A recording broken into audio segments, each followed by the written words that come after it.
Because now faith has already been an issue in this campaign, with committed Christian and Liberal Democrat leader Tim Farron having to clarify his position on gay sex.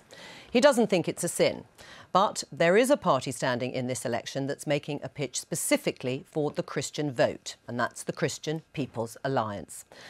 Now, the party was founded in 2000. It says it's focused on helping the poor and the persecuted. It has around 300 followers on Twitter. Some of their key policies include reversing benefit changes for the disabled and scrapping the nuclear deterrent. It's concerned about countries that allow persecution of Christians and wants to halt foreign aid to them. On social issues, the party is against abortion and against same-sex marriage.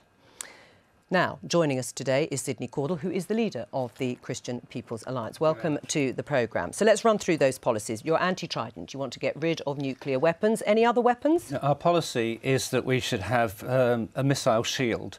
It's interesting, the America's under threat from North Korea, and what have they done? They put missile shield into South Korea. At the moment, our policy is mutually assured destruction. That may have worked when we had Russia was the only country with nuclear weapons. It was our only enemy.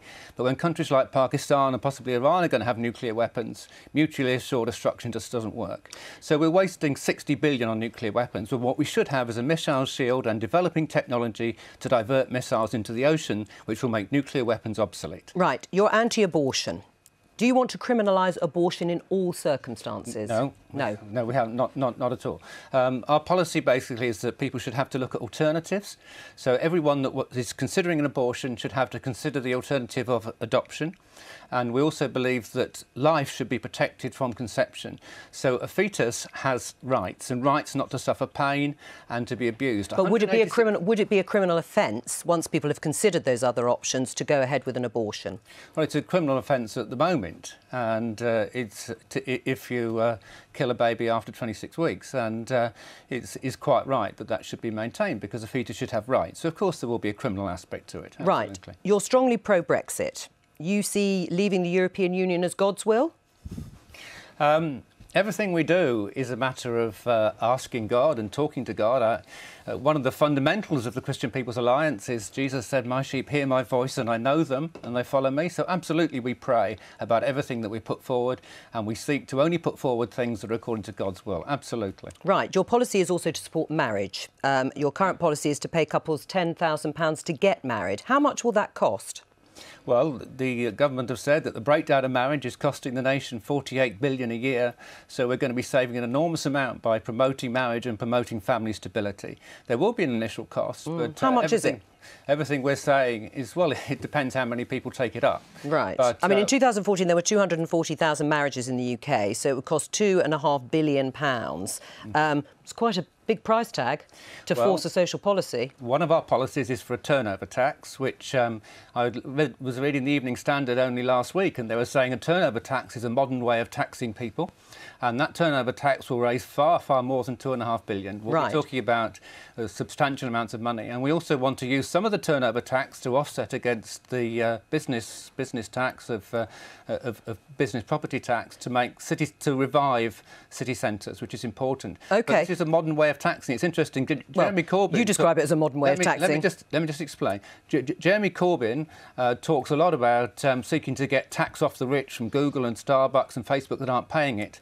But he's got no tax to do it. Right, They don't pay corporation tax because of the double taxation rules. So we need a turnover tax, which they will pay. OK. We're the only party that's got a policy that's going to get money off these people. All right, let's talk a bit more about some of the social policies. Would it be fair to describe the Christian People's Alliance as anti-gay and anti-Islam? Of course not.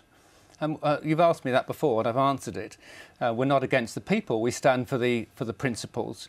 And the principles, as far as homosexuality is concerned, we believe that we should protect marriage, which should be between a man and a woman, because it's there for children. Right. And homosexuals. But you don't see that as homophobic? No, it's as far as we're concerned, it's about protecting children, and that's our priority. Now, as far as Islam is concerned, our policy is open debate. We want open debate in universities, in schools, in open debate on television. So right, but you've said it's a false religion, Islam. Let me understand.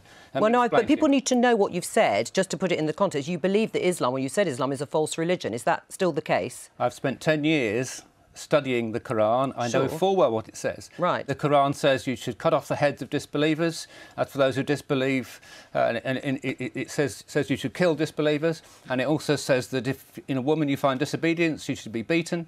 And it also refers to divorce for children that have not yet menstruated. So you still all these feel things in so the you Quran, which right. I find completely unacceptable. What do you say in response to listening to the manifesto being set out here by the Christian People's Alliance? One of the many things that makes me feel proud to be British is that LGBT people who have fought against oppression, persecution for many, many years, who were persecuted once in this country because of people like yourself, have driven your bigotry back. We now have rights. You hate us for the rights that we have, rights which were, as British citizens, that other people take for granted. We love people, just as straight people do. We want the same rights. We're not asking for privileges. We're not asking for special treatment. We just want the same rights as everybody else. Your bizarre assertion about marriage, when many same-sex couples don't have kids, when many people aren't even capable, they're infertile, for example, they can't have kids, that somehow it's all about children, is frankly as disturbing as it is inaccurate. And as for your position on Islam, No, sure. many, no, because you've made the points. Before you go on to Islam, no, Sidney Cordell, let him finish and then you come back. Well, you've already had something else. You've talked about Islam as well. You've already had the chance to spray your pathetic stream of bigotry over national television. So have you. No, I haven't. Let him finish and then... And when it comes... In the City of London, if you want to know... You're just making a fool out of yourself now, by the way. You're making a total fool out of yourself. Sidney Cordell, I am questioning here. Sidney Cordell, let him finish, because you made your statement about Islam, and let him finish. You may not like it. You may not like it, but people might have found what you said very insulting. Let him finish. The Bible and every other religious document has some pretty unsavoury things anybody could quote, including about homosexuality for that matter, but also about genocide and mass murder.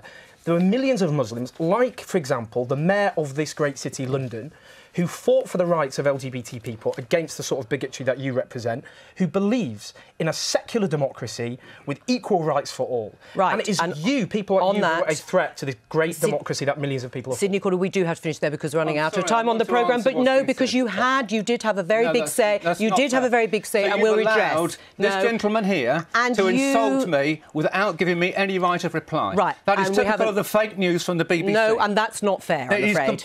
It is totally fair. You can take this up afterwards. A right of reply. You have had a long-said interview that we had a baker here in Northern Ireland that wanted to bake a cake, refused to bake a cake, saying support gay marriage. And people said, sorry, you've got to bake it. People like Owen do not respect the views of Christians. Right.